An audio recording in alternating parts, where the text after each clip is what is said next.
Bus టికెట్ల రూపంలో ప్రజల వద్ద నుండి 28 కోట్ల రూపాయలు జీఎస్టీ పన్నులు చేసి ప్రభుత్వానికి కట్టకుండా ఎగ్గొట్టిన కాంగ్రెస్ నాయకుడు orange travels MD Sunil Kumar. ఈ నేపథ్యంలో సునీల్ కుమార్ ను అరెస్ట్ చేసి నాంపల్లి కోర్టులో హాజరుపరిచిన జీఎస్టీ అధికారులు రాష్ట్ర వ్యాప్తంగా జీఎస్టీ ఎగవేస్తున్న వ్యాపార నేతలపై తనిఖీల్లో భాగంగా బాల్కొండ నియోజకవర్గం నుండి కాంగ్రెస్ పార్టీ తరఫున పోటీ చేసిన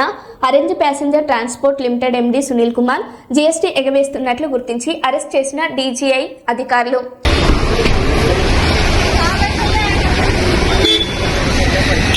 हटा के मत भाई अरे